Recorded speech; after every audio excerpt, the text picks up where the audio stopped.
نحمدہ و نصلی علی رسولہ الکریم اعوذ باللہ من الشیطان الرجیم بسم اللہ الرحمن الرحیم لقد کان لکم فی رسول اللہ اسوۃ حسنہ رب اشرح لی صدری ویسر لی امری واحلل عقدۃ من لسانی یفقہوا قولی۔ محترم دوستو، ساتھیو، السلام علیکم ورحمۃ اللہ وبرکاتہ۔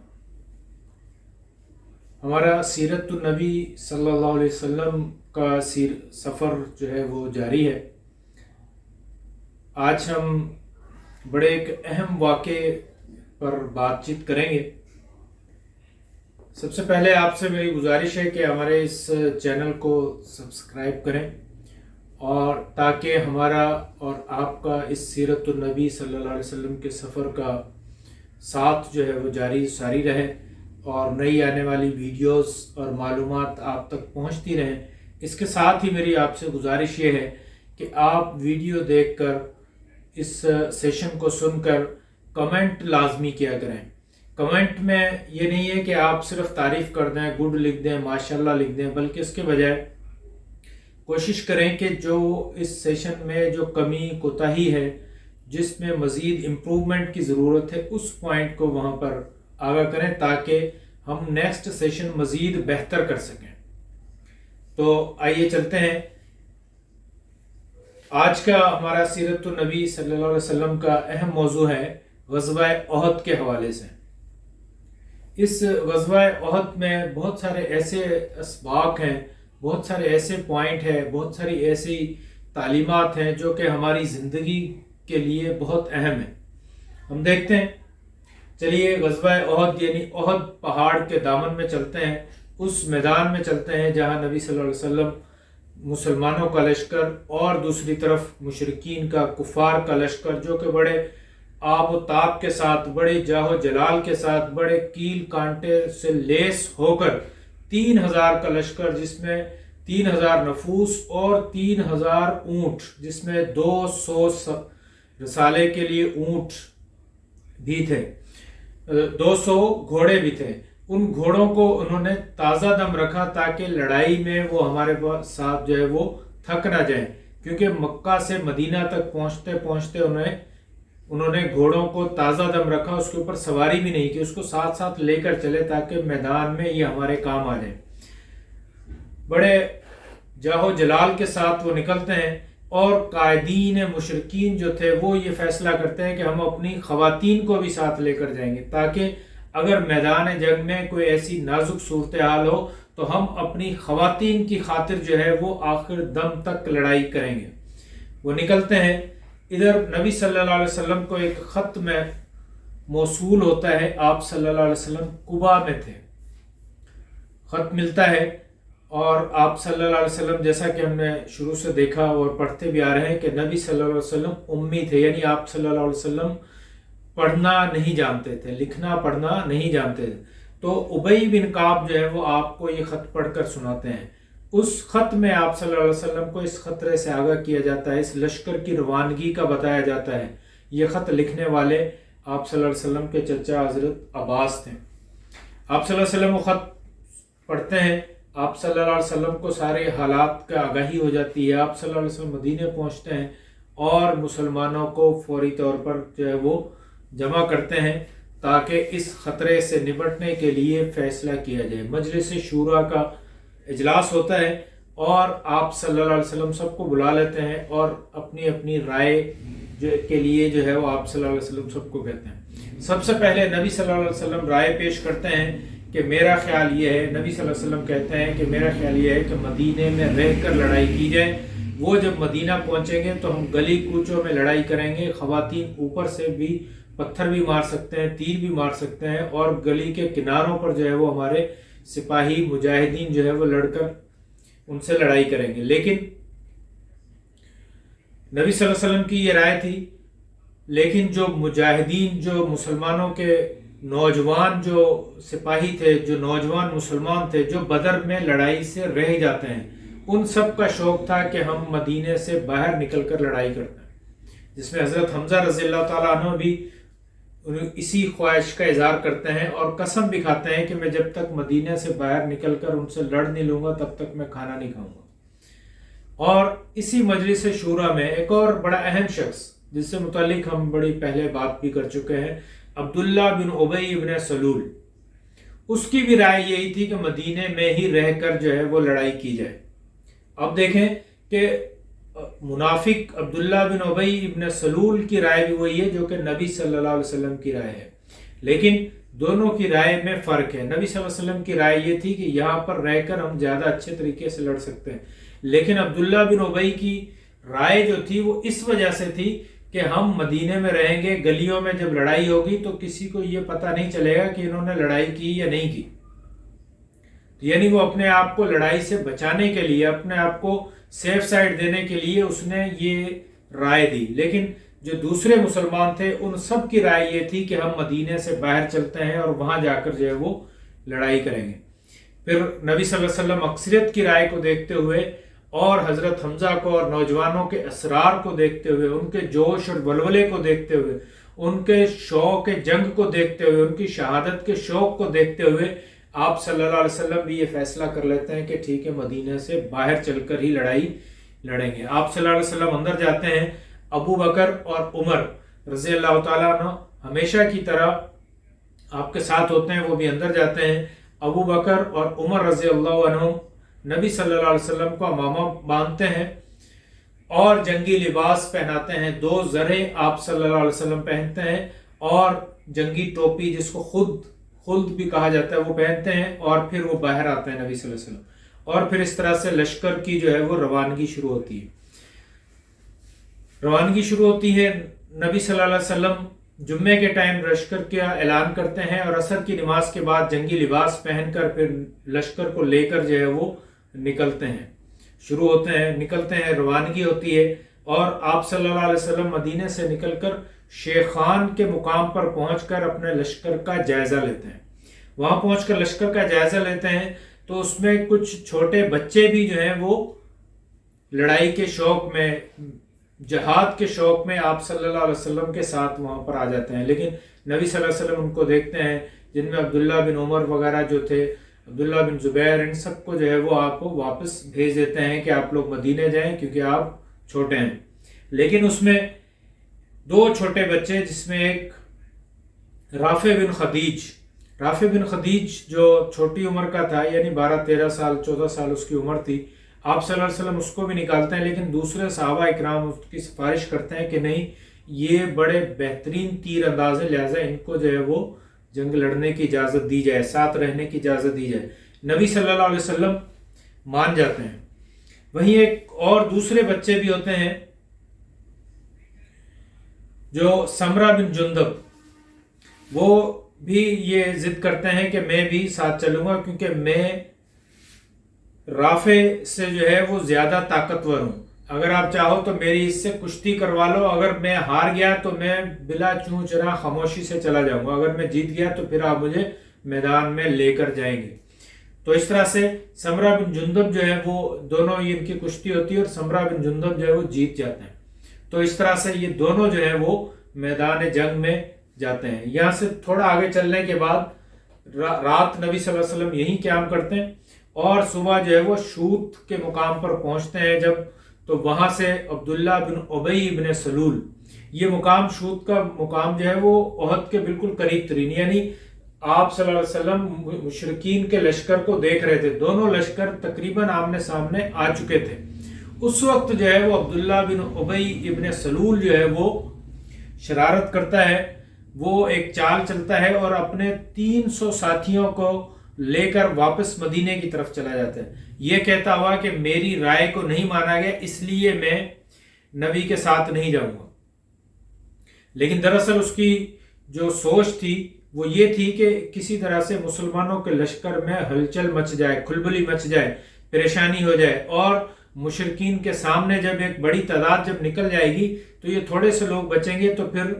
وہ ان کے حوصلے اور بلند ہو جائیں گے اور ادھر مسلمانوں کے حوصلے پست ہو جائیں گے۔ یہ اس شرارت کی وجہ سے عبداللہ بن ابی جو ہے وہ اپنے 300 ساتھیوں کو لے کر وہاں سے واپس نکلتا ہے۔ اگر اس کا ارادہ یہی ہوتا کہ میری رائے کو نہیں مانا گیا اس لیے میں نہیں جاؤں گا، تو یہ مدینہ سے ہی نہ چلتا۔ بہرحال یہ جب واپس چلتا ہے تو باقی مسلمانوں کی تعداد صرف 700 بچتی ہے۔ اس سے پہلے کتنے تھے؟ صرف 1000، جبکہ مقابلے میں 3000 تھے، لیکن اب اس کے جانے کے بعد صرف 700 مسلمان بچتے ہیں۔ اس طرح عبداللہ بن ابی جو ہے وہ سرکشی کر کر اپنے ساتھیوں کو وہاں سے لے کر نکل جاتا ہے، لیکن پھر نبی صلی اللہ علیہ وسلم جو ہے وہ پھر بھی مسلمانوں کو لے کر احد کے پہاڑ کے اوپر سے راستہ کاٹ کر جو ہے وہ احد کی وادی میں پہنچ جاتے ہیں، اور وہاں پہنچ کر جو ہے وہ آپ صلی اللہ علیہ وسلم منصوبہ بندی کرتے ہیں۔ اور اگر آپ آج بھی احد کے میدان کو دیکھیں، اس کے نیٹ پر اس کے یا وہاں جا کر اس کے نقشے کو دیکھیں، تو نبی صلی اللہ علیہ وسلم نے اونچائی کی طرف اپنے کیمپ کو بنایا، اور آپ کے پشت کی طرف احد پہاڑ تھا اور سامنے کی طرف مدینہ، یعنی آپ مدینہ سے جب نکلتے ہیں شمال کی جانب احد کا پہاڑ تھا، احد کا میدان تھا، احد کے میدان میں آپ کا وہاں پہنچ کر پشت پر احد کا پہاڑ اور منہ کی طرف مدینے کی طرف جو ہے وہ آپ اپنا رخ کر لیتے ہیں، اور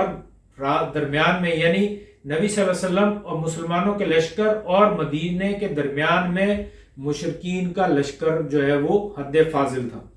یعنی میدان کے ایک طرف نبی صلی اللہ علیہ وسلم، دوسری طرف جو ہے وہ مشرکین کا لشکر، اور ان کی پشت جو ہے وہ مدینے کی طرف تھی، تو نبی صلی اللہ علیہ وسلم کی پشت کے پیچھے احد کا پہاڑ تھا۔ وہاں آپ صلی اللہ علیہ وسلم حکمت عملی بناتے ہیں، اور اپنے جو آپ صلی اللہ علیہ وسلم کے دائیں طرف جو ہے وہ بلند پہاڑ تھے، اور بائیں طرف جو ہے وہ ایک پہاڑ کے درمیان میں ایک گھاٹی تھی، ایک راستہ تھا آنے کے لیے۔ وہاں پر آپ صلی اللہ علیہ وسلم عبداللہ بن جبیر کی کمان میں جو ہے 50 تیر اندازوں کو وہاں پر متعین کرتے ہیں کہ آپ یہاں پر رہیں، اگر کوئی شخص پیچھے سے آنے کی کوشش کرے تو تم نے اس کو روکنا ہے، اور ہم چاہے جنگ جیتے یا ہاریں، کوئی بھی فیصلہ ہو، کچھ بھی ہو جائے، لیکن تم نے یہ جگہ نہیں چھوڑنی۔ اس طرح سے نبی صلی اللہ علیہ وسلم وہاں پر پہنچ جاتے ہیں، ساری پلاننگ ہو چکی ہوتی ہے۔ یہ دن تھا 7 شوال 3 ہجری یوم سنیچر، یعنی ہفتے کا دن، شوال کی 7 تاریخ اور 3 ہجری کا دن تھا جب یہ جنگ شروع ہوتی ہے۔ بڑے زور کی جو ہے وہ جنگ شروع ہوتی ہے۔ نبی صلی اللہ علیہ وسلم مسلمانوں میں شجاعت کی روح پھونکتے ہیں، تمام مسلمان جو ہیں وہ پامردی کے ساتھ، دلیری کے ساتھ، ثابت قدمی کے ساتھ جو ہے وہ لڑائی شروع کرتے ہیں۔ اس میں ایک اہم واقعہ ابو دجانہ رضی اللہ تعالیٰ عنہ۔ ابو دجانہ، ان کی بہادری کے بارے میں چرچے عام تھے۔ ابو دجانہ کے پاس ایک سرخ رنگ کی پٹی تھی، وہ جب سر پہ باندھ لیتے تو لوگ سمجھ جاتے کہ اب یہ مرتے دم تک لڑتے رہیں گے، اور اس دن بھی جو ہے وہ احد کے دن ابو دجانہ رضی اللہ تعالیٰ عنہ سرخ رنگ کی پٹی باندھ لیتے ہیں، اور پھر جب کافروں کے صفوں میں جب داخل ہوتے ہیں تو ان کی صفوں کو تہس نہس کر دیتے ہیں۔ بہت سارے لوگوں کو انہوں نے جو ہے وہ کاٹ دیا، مار دیا اور ان کو زخمی کر دیا۔ اسی طرح سے جب یہ جنگ شروع ہوتی ہے تو قریش ایک سیاسی چال بھی چلتے ہیں۔ قریش کی سیاسی چال کیا تھی کہ وہ مسلمانوں میں پھوٹ ڈالنے کی کوشش کرتے ہیں، وہی پھوٹ جو آج بھی جو ہے وہ مشرکین یہود و نصارہ مسلمانوں میں ڈالنے کی کوشش کر رہے ہیں اور کرتے رہتے ہیں۔ وہ قریش کیا کہتے ہیں؟ انصار کو کہتے ہیں کہ دیکھو تم درمیان سے نکل جاؤ، یہ محمد ہمارے چچیرے بھائی ہیں، ہم جانے اور یہ جانے، تم درمیان سے نکل جاؤ، ہمیں ان سے فیصلہ کر لینے دو۔ یعنی وہ مسلمانوں کے درمیان میں، انصار اور مہاجرین کے درمیان میں پھوٹ ڈالنے کی کوشش کرتے ہیں۔ بالکل اسی طرح سے جس طرح سے آج بھی لوگ سندھی پنجابی مہاجر کا جھگڑا کرواتے ہیں، سنی اور پٹھان کا جھگڑا کروانے کی یہ کوششیں کرتے ہیں، تو اس وقت بھی وہ ایمان کی طاقت کی وجہ سے وہ مستحکم رہتے ہیں۔ یہ چھوٹی چھوٹی چالیں وہ سمجھ جاتے ہیں اور جھوٹی چالیں سمجھ جاتے ہیں، اور مشرکین کے خلاف سیسا پلائی ہوئی دیوار بن کر ایک ہی صف میں کھڑے ہو کر جو ہے وہ لڑائی کرتے ہیں۔ آج بھی ہمیں چاہیے کہ ان چالوں کو سمجھیں، بجائے اس کے کہ ہم سندھی پنجابی مہاجر کے چکروں میں، سنی شیعہ کے چکروں میں پڑ جائیں، یا کسی اور لسانی یا مذہبی یا کسی تفرقے میں، سیاسی تفرقے میں پڑے۔ ہمیں ایک ہو کر رہنا چاہیے، اور کامیابی ہمیشہ ایک ہونے سے ہی ملتی ہے۔ اگر پھوٹ پڑے گی تو پھر یقیناً کبھی بھی کامیابی نہیں ملتی۔ بہرحال اس طرح سے یہ جنگ شروع ہوتی ہے، اور جنگ کا پہلا ایندھن مشرکین کا علم بردار طلحہ بن ابی طلحہ ابدری وہ اونٹ پر سوار آتا ہے، اور اس کی جو جنگ کے لحاظ سے وہ بہت مشہور تھا، بڑا پہلوان اور بڑا طاقتور تھا. لیکن مسلمانوں کی طرف سے زبیر رضی اللہ تعالیٰ عنہ نکلتے ہیں، وہ ایک ہی گھوڑے سے جمپ لگاتے ہیں اور اونٹ کے اوپر چڑھ کے اس کو نیچے گرا لیتے ہیں، اور نیچے گرا کر اس کو جو ہے وہ ذبح کر دیتے ہیں. تو جنگ احد کا پہلا جو قتل جو ہوا، جو پہلے جو ایندھن بنا، وہ مشرکین کا علم بردار طلحہ بن ابی طلحہ ابدری تھا. اس جنگ میں بہت سارے مسلمانوں کو نقصانات بھی اٹھانے پڑے. ایک طرف حضرت حمزہ رضی اللہ تعالیٰ عنہ کی شہادت ہوتی ہے، ان کا واقعہ آپ نے اکثر سنا ہوگا. اور ایک اور بڑا اہم واقعہ حنظلہ رضی اللہ تعالیٰ عنہ، حنظلہ غسیل الملائکہ کے نام سے بھی جو مشہور ہیں، وہ بھی اسی جنگ میں شہید ہوتے ہیں. وہ ان کی نئی شادی ہوتی ہے، اور جب جنگ کی منادی کی جاتی ہے تو وہ اپنی بیوی سے ہم آگوش تھے، تو اسی وقت جو ہے وہ اٹھ کر فوراً جنگ کے لیے آ جاتے ہیں. تو یہاں جنگ میں لڑتے ہوئے، طاقت اور پامردی سے لڑتے ہوئے آخر وہ شہید ہو جاتے ہیں. پھر ان کو جو ہے وہ ملائکہ جو ہے اس کو غسل دیتے ہیں، اور پھر اس کی تدفین ہوتی ہے. تو اس لیے حنظلہ رضی اللہ تعالیٰ عنہ جو ہے وہ غسیل الملائکہ کے نام سے بھی جانے جاتے تھے. اور دوسری طرف وہ جو تیر انداز جو نبی صلی اللہ علیہ وسلم نے گھاٹی پہ مقرر کیے تھے، ان کا بھی بڑا کارنامہ ہے. خالد بن ولید جو کہ گھوڑوں کے رسالے کے کمان تھے، وہ جب دیکھتے ہیں کہ پیچھے سے ایک راستہ ہے تو وہ پورا چکر کاٹ کر گھوڑے لے کر پیچھے سے آ کر حملہ آور ہونے کی کوشش کرتے ہیں. لیکن تیر انداز کیونکہ اونچائی پر تھے، پہاڑی پر تھے، تو وہاں سے وہ تیر مارتے ہیں اور ان کو بھگا دیتے ہیں. تو یہ 3 دفعہ حملے کی کوشش کرتا ہے خالد بن ولید اپنے ساتھیوں کے ساتھ، لیکن عبداللہ بن جبیر اور اس کے ساتھی جو 50 تیر انداز نبی صلی اللہ علیہ وسلم نے وہاں پر مقرر کیے تھے، آپ صلی اللہ علیہ وسلم کی دفاعی حکمت عملی کو دیکھیں کہ آپ صلی اللہ علیہ وسلم نے میدان جنگ میں پہنچ کر ایک بہترین رسال کے طور پر، بہترین سپہ سالار کے طور پر جو ہے وہ اونچائی کے مقام کو سلیکٹ کیا. اپنے داہنے اور بائیں رائٹ اینڈ لیفٹ دونوں سائیڈوں کو کور کیا. بیک سائیڈ پر احد پہاڑ جو تھا اس کو لیا، تاکہ تینوں طرف سے جو ہے وہ مسلمانوں کا لشکر محفوظ رہے. جو ایک چھوٹی گھاٹی تھی، وہاں سے دشمن کا خطرہ تھا، تو آپ صلی اللہ علیہ وسلم نے پہلے ہی وہاں پر تیر انداز مقرر کر دی. تو خالد بن ولید وہاں سے 3 دفعہ اندر آنے کی کوشش کرتا ہے، مسلمانوں کی پیٹھ پر حملہ کرنے کی کوشش کرتا ہے، لیکن وہ تیر انداز اس کو وہاں سے واپس بھاگنے پر مجبور کر دیتے ہیں. تو اس طرح سے مسلمان بڑی پامردی سے لڑتے ہیں، ثابت قدمی سے لڑتے ہیں، اور آخرکار مسلمانوں کو جو ہے وہ پہلے ہی حملے میں مسلمانوں کو فتح نصیب ہوتی ہے، اور مشرکین جو ہے وہ اپنا سامان چھوڑ کر اپنا بھاگنا شروع کر دیتے ہیں. ایون سے بخاری کی روایت میں آتا ہے کہ وہ ان کی عورتیں بھی جو ہے وہ کپڑے اٹھا کر بھاگ رہی تھی، یعنی ان کی آدھی پنڈلیاں اور پازیبیں تک نظر آ رہی تھی. یعنی اس طرح سے وہ لوگ میدان میں اپنا سامان چھوڑ کر، اپنا کیمپ کو چھوڑ کر بھی وہ لوگ بھاگنا شروع ہو گئے تھے. اسی اسنا میں کیا ہوتا ہے کہ پیچھے جو تیر انداز تھے وہ یہ سمجھتے ہیں کہ اب جنگ ختم ہو چکی ہے، تو اب ہمیں جو ہے وہ مال غنیمت اکٹھا کرنے میں مسلمانوں کے ساتھ مل جانا چاہیے. لیکن عبداللہ بن جبیر انہیں منع کرتے ہیں کہ ایسا نہیں کرو، کیونکہ نبی صلی اللہ علیہ وسلم نے سختی سے منع کی ہے. وہ دوسرے لوگ کہتے ہیں کہ نہیں، نبی صلی اللہ علیہ وسلم کی تاکید صرف اس وقت تک تھی جب تک جنگ جاری تھی، اب تو جنگ ختم ہو چکی ہے. بہرحال وہ نبی صلی اللہ علیہ وسلم کی فرمان کا اپنے طور پر اس کا مفہوم نکالتے ہیں، اپنے طور پر اس کا قیاس کرتے ہیں. اس واقعے سے بھی ہمیں پتہ چلتا ہے کہ ہمیں قرآن و سنت کو آن دی ہول دیکھنا ہے. ایسا نہیں ہے کسی ایک واقعے کو دیکھا اور پھر اس کا کوئی مفہوم نکال لیا، یہ نہیں کرنا چاہیے. اطیع اللہ و اطیع رسول کا مطلب یہ ہے کہ نبی کے فرمان کو، اللہ کے قرآن کو، نبی کے فرمان کو من و ان جو ہے وہ قبول کیا جائے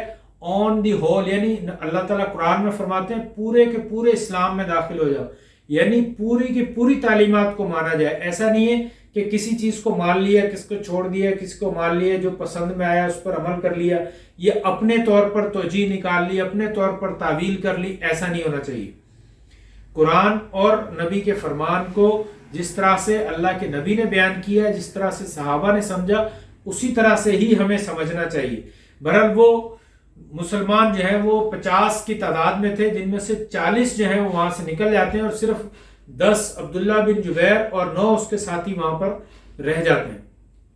وہاں دوسری طرف خالد بن ولید یہ دور سے کھڑے دیکھ رہے تھے کہ اب وہ گھاٹی پہ چند لوگ رہ گئے، تو وہ اوپر سے پھر جو ہے وہ پورا چکر کاٹ کر اور پھر حملہ آور ہو جاتے ہیں۔ جب وہ حملہ آور ہوتے ہیں خالد بن ولید اور اس کے ساتھی، تو اس وقت صرف 10 صحابہ گھاٹی پر موجود تھے جو کہ ان کو روکنے کے لیے ناکافی تھے، اور یہی ہوا، اور خالد بن ولید جو ہے وہ ان کا سامنا کرتے ہوئے آخر گھاٹی کو انہوں نے کراس کر لیا۔ اور کراس کرنے کے بعد سچویشن کیا تھی کہ وہ مسلمانوں کے پشت پر جو ہے وہ پہنچ جاتے ہیں، پشت پر پہنچتے ہیں، مسلمان آگے کفار سے لڑ رہے ہیں، یہاں پر نبی صلی اللہ علیہ وسلم اور اس کے ساتھ 9 صحابہ موجود تھے آپ کے ساتھ، اور ادھر سے جو ہے پشت سے اب جو ہے وہ کفار بھی وہاں پر پہنچ جاتے ہیں۔ جب وہاں پر پہنچتے ہیں تو یہاں نبی صلی اللہ علیہ وسلم کا ایک اور دلیرانہ فیصلہ دیکھیں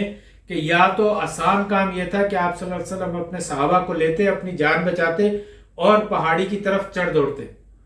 لیکن آپ صلی اللہ علیہ وسلم نے ایسا نہیں کیا۔ ایک دلیرانہ اور عقل مندانہ فیصلہ یہ کیا اور کہ آپ نے آواز لگا کے مسلمانوں کو کہا کہ پیچھے کی طرف پلٹو، پیچھے بھی دیکھو، جبکہ آپ یہ سمجھتے تھے کہ مسلمان دور ہیں، میری آواز مسلمانوں تک پہنچنے سے پہلے کفار سن لیں گے اور وہ جان لیں گے کہ محمد یہاں پر ہے۔ اور کفار آئے ہی کیوں تھے کہ محمد کو نعوذ باللہ قتل کر کے اس فتنے کو ختم کر دیں، یعنی ان کا مین بنیادی مقصد یہی تھا کہ محمد صلی اللہ علیہ وسلم کو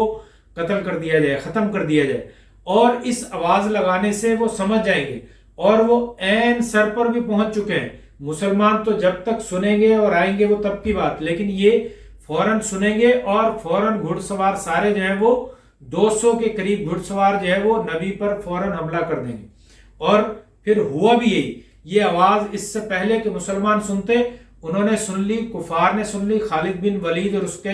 رسالے نے سن لی، اور انہوں نے جان لیا کہ محمد اس کیمپ میں یہاں پر ہیں، اور فوراً انہوں نے نبی صلی اللہ علیہ وسلم پر حملہ کر دیا۔ اور آپ صلی اللہ علیہ وسلم کے ساتھ کتنے لوگ تھے؟ صرف 9 لوگ، جس میں 7 انصار صحابہ اور 2 مہاجرین تھے۔ بڑی شدید کی لڑائی ہوتی ہے، اور آخر کار جو ہے وہ لڑتے لڑتے وہ 7 کے ساتھ جو انصاری صحابی تھے وہ سارے شہید ہو جاتے ہیں۔ اب باقی بچتے ہیں صرف 2 لوگ، ایک طلحہ اور دوسرے سعد بن ابی وقاص، یہ دونوں رہ جاتے ہیں، اور دونوں بڑی شدت کے ساتھ جو ہے وہ اب حملہ ہو رہا ہے، یعنی 200 لوگ جو ہے گھڑ سوار ان کے اوپر حملہ کر رہے ہیں، اور یہ دونوں جو ہے وہ نبی صلی اللہ علیہ وسلم کے ارد گرد کھڑے ہیں اور ان کے حملوں کو روک رہے ہیں۔ اتنی دیر میں کچھ مسلمان بھی وہاں سے جو ہے وہ پہنچتے ہیں، لیکن اس سے پہلے ہی اس حملے میں عتبہ بن ابی وقاص جو کہ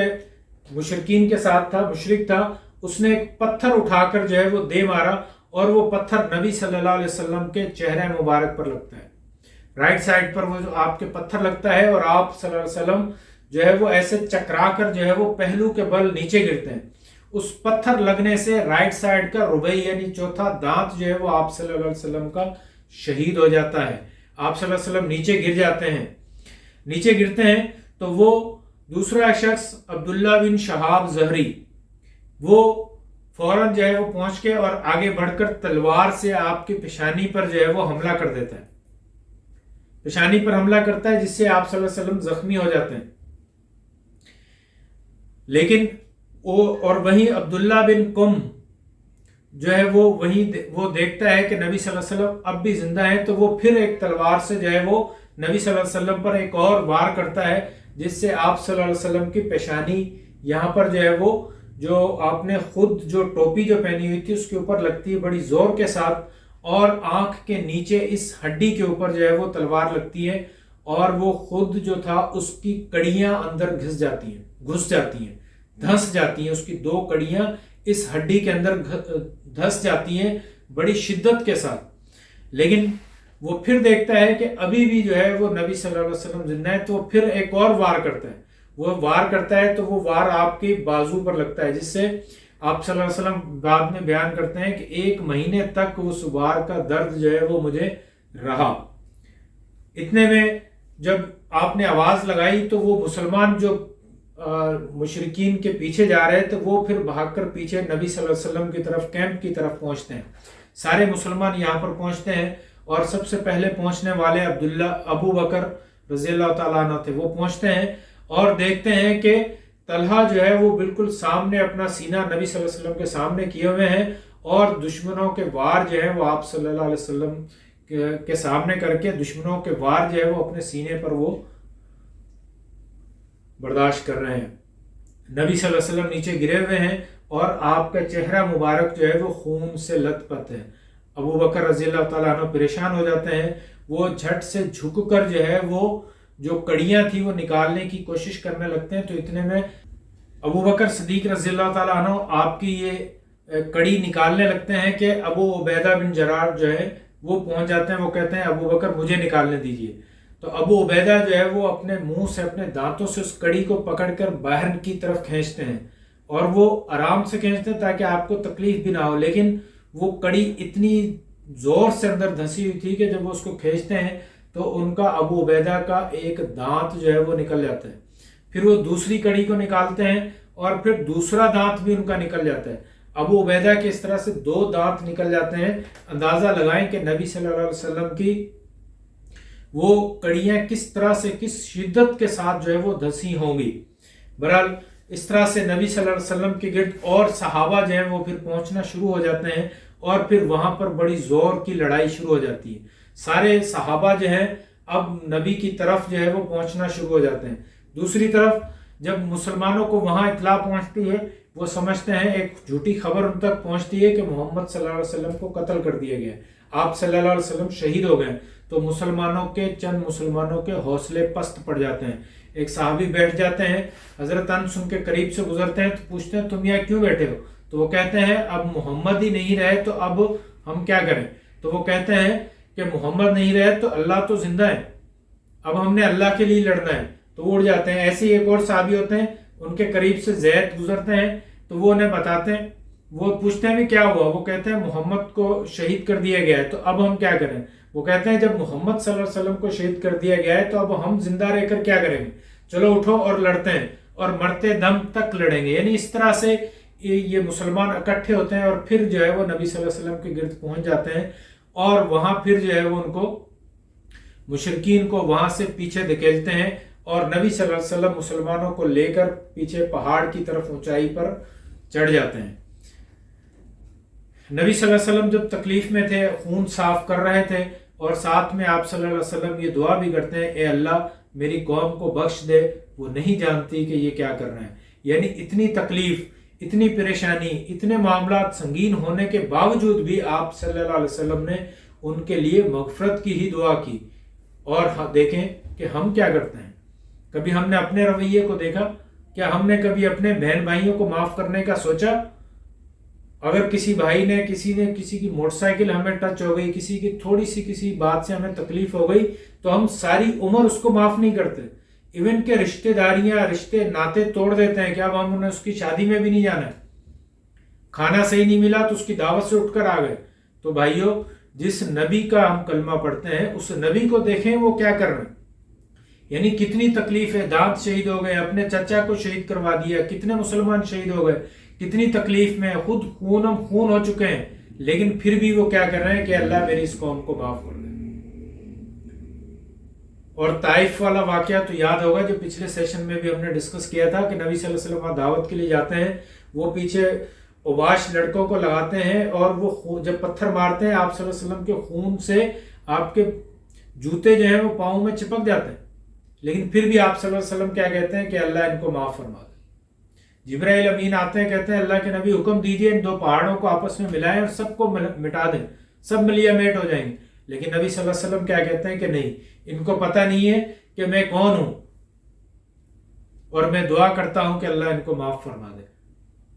اور نبی صلی اللہ علیہ وسلم کی دیکھیں, اور ہم ان کے امتی ہونے کے باوجود ہم کیا کرتے ہیں, ہم ان کا کلمہ پڑھنے کے بعد ہم کیا کرتے ہیں, ناموس رسالت پر ہمارے جذبات بہت ابھرتے ہیں, لیکن جب پریکٹیکل کی بات آتی ہے تو ہم کیا کرتے ہیں, ہمیں عفو و درگزر سے کام لینا چاہیے, ہمیں معافی سے جو ہے وہ کام لینا چاہیے. بہرحال تو اس طرح سے نبی صلی اللہ علیہ وسلم مسلمانوں کو لے کر جو ہے وہ اوپر چڑھ جاتے ہیں اور مشرکین جو ہے وہ ناکام اور نامراد ہو کر پھر واپس چلے جاتے ہیں۔ اگر اس جنگ کے حوالے سے بات کی جائے تو کچھ لوگ یہ کہتے ہیں کہ جنگ احد میں جو ہے وہ مسلمانوں کو شکست ہوئی اور مشرکین کو فتح ہوئی۔ اگر اس کا تجزیہ کیا جائے تو ایک چند لمحے اس میں ہم تھوڑے سے لگاتے ہیں کہ اگر ان کی فتح، جنگ احد کی فتح و شکست کا تجزیہ کیا جائے تو سب سے پہلی بات یہ کہ مشرکین جس عقیدے سے، جس نظریے سے آئے تھے، جس مقصد کے لیے آئے تھے، وہ مقصد ان کا پورا نہیں ہوا، یعنی نہ وہ مسلمانوں کو ختم کر سکے اور نہ ہی محمد صلی اللہ علیہ وسلم کو قتل کر سکے۔ اس کا مطلب یہ ہے کہ وہ اپنے مقصد میں ناکام رہے۔ نمبر 2 کہ میدان جنگ میں انہوں نے مسلمانوں کے کیمپ پر کوئی جو ہے وہ قابض نہ ہو سکے، یہ بھی ان کی ناکامی رہی۔ اس کے بعد تیسرا کہ اس وقت یہ ایک دور تھا، یہ ایک عام عادت تھی، یہ سلسلہ تھا کہ جو فاتح ہوتا وہ 3 دن تک مقام میں، اس میدان میں وہاں پر مقیم رہتا، لیکن مشرکین نے فوراً جو ہے وہ وہاں سے جانے کی جلدی کی اور وہ وہاں سے نکل گئے۔ اس کے بعد وہ وہاں سے جب نکلتے ہیں تو مدینہ کے درمیان میں ان کے سامنے کوئی رکاوٹ حائل نہیں تھی، تو وہ جا کر مدینہ میں بھی ہنگامہ کر سکتے تھے، لیکن انہوں نے واپس جانے کو ترجیح دی۔ اس کے علاوہ اگر نقصانات کی بات کریں تو بہت سارے مال اسباب جو ہے وہ چھوڑ کر پھر چلے گئے۔ انہوں نے مسلمانوں کا کوئی قیدی نہیں بنایا، مسلمانوں کا مال غنیمت ان کے ہاتھ نہیں آیا۔ اس کا مطلب یہ کہ انہیں کسی طرح سے کوئی فتح حاصل نہیں ہوئی، لیکن یہاں یہ ضرور ہے کہ اس جنگ میں مسلمانوں کا شدید نقصان ہوا۔ اگر ہم دیکھیں تو جنگ احد کے، غزوہ احد کے 2 سیشن تھے۔ فرسٹ سیشن میں مسلمانوں کو کامیابی حاصل ہوتی ہے، سیکنڈ سیشن میں مشرکین کو کامیابی حاصل ہوتی ہے، یعنی یہ اگر 2 سیشن دیکھیں تو پھر بھی جو ہے وہ دونوں سیشن ایک کے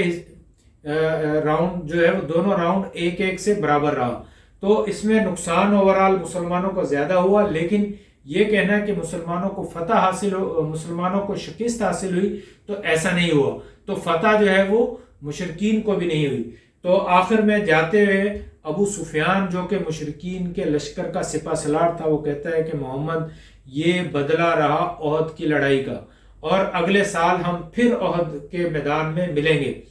اور پھر جو ہے وہ لڑائی کریں گے۔ تو مسلمان نبی صلی اللہ علیہ وسلم ان کو کہتے ہیں کہ ہاں احد کی لڑائی کے لیے یہ ہمارے درمیان میں طے ہوا کہ احد کے لیے پھر اکٹھے ہوں گے۔ تو یہ جنگ احد کے حوالے سے چند چیزیں تھیں۔ آگے ہم سیشن نیکسٹ کریں گے تو سیرت النبی کے حوالے سے نیکسٹ پوائنٹ پر بات کریں گے۔ اللہ تبارک و تعالیٰ سے دعا ہے کہ اللہ تعالیٰ ہمیں، مجھے اور آپ کو سیرت النبی کو پڑھنے، سمجھنے اور اس پر عمل کرنے کی توفیق عطا فرمائے۔ اگر کوئی کمی، کوتاہی، کوئی غلطی ہوئی ہے تو اللہ تعالیٰ اس سے درگزر فرمائے۔ اپنا اور اپنے ساتھیوں کا، دوستوں کا اور اپنے ملک کا بہت زیادہ خیال رکھیے گا۔ السلام علیکم ورحمۃ اللہ وبرکاتہ۔